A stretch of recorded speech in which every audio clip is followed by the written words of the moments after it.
Joining us tonight to take all of this up, Congressman Jim Jordan.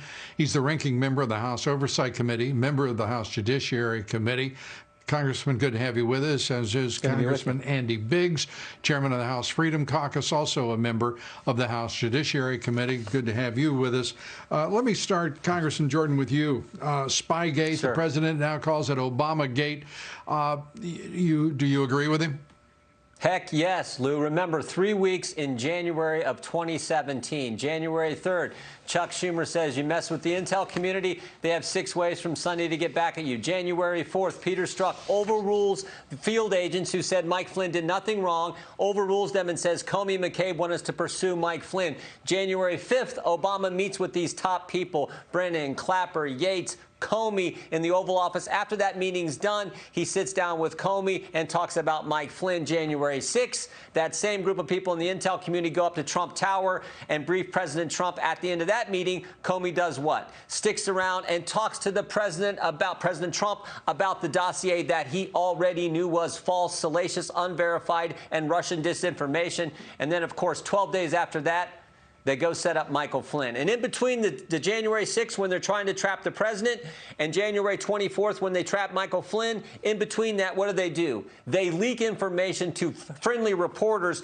to further set up this false narrative. Those 3 weeks in January tell us everything, and the president is exactly right. If it can happen to him, imagine what they can do to you, to Andy, to me, and more importantly, to any American citizen. That's why this is so darn wrong. And Congressman Biggs, because this happened to a president, there should be great, I believe, an insistence upon an accounting and justice, and that includes knowing exactly who is responsible for the conspiracy against this president. He obviously believes it is President Obama. What do you believe? Well, I think all the evidence, Jim gave us a great timeline, but all the evidence does point to coming right out of the top from President Obama on down. And this really was a conspiracy to do something that we've not seen in American history, and that was to actually perform a coup. That's really what this was. I mean, you can't get to it any more succinctly than that. This was an attempt to undermine the election of the people. That's a coup. And they were abusing their power, abusing the process, and they were using the media. Breaking news tonight, 2 sources tell Fox News that U.S. attorneys Jeff Jensen and Timothy Shea are now both working with U.S. Attorney John Durham, who's in charge of the investigations into the origins of Obamagate. The same sources add Durham is going full throttle with his investigation, looking at everything.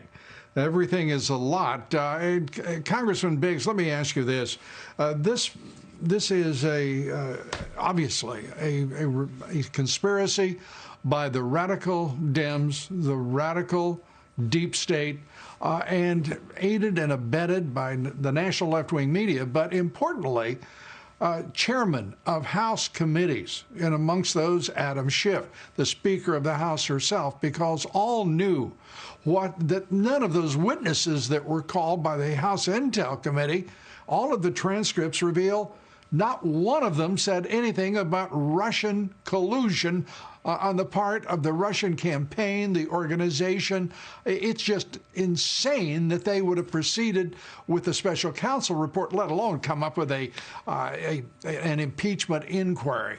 Why aren't the Republicans going after the people responsible? It is the Democratic Party of hate, and it is the Justice Department and the intelligence agencies, the FBI, under the Obama administration. Well, Lou, first of all, not only did they not say anything about it, they said there was no collusion. That's what the folks were saying. And then they would go out and leak this to the media. You're right, there was a conspiracy afoot. The Republicans, when we had the majority, we didn't get the subpoenas, we didn't get the investigations we needed.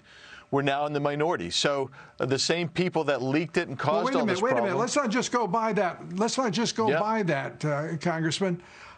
The Speaker of the House, Paul Ryan, Trey Gowdy, in charge of the Benghazi Committee, one of the most, head of the Oversight Committee as well at one point. Good Lord. I'm now, Gowdy is out trying to dismiss a consideration by the Republican Party of the culpability of President Obama. What in the world was the leadership of your party thinking? Congressman, go ahead. Yeah, I was just going to say, I can't explain why. I know that a number of us were asking for subpoenas in the Judiciary Committee and Oversight Committees. We needed to get to the bottom of this, and we were not getting help. And who can explain why? It just didn't make sense to me. It still doesn't make sense, but we have got to get the Durham report out. It's long overdue, in my opinion, but there has got to be a change in the House leadership from D to R. We need people who will actually prosecute and investigate next time. Well, we had ours. That didn't work out too well either, did it? Yep. Congressman Jordan?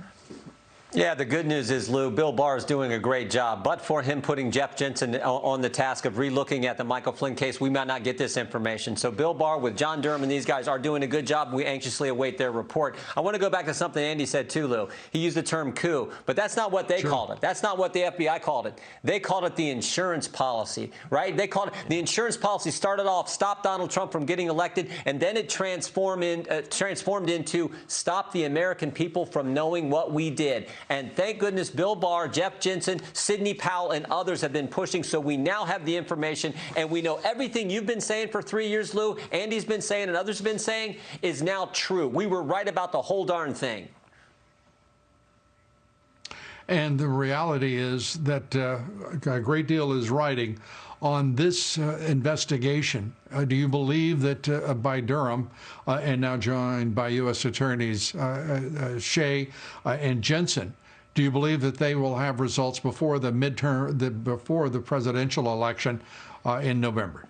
I sure hope so, and I hope they're still looking at Jim Comey, because Comey is the common denominator here through this whole thing. He's the guy who told us early July of 16 Hillary Clinton did all these wrong things, but we're not going to prosecute. That same month, they launched this investigation into President Trump with no basis, a bunch of garbage, this crazy Russian dossier that they knew was garbage. So Jim Comey's at the heart of every single bit of this thing. I hope that's who they're pursuing.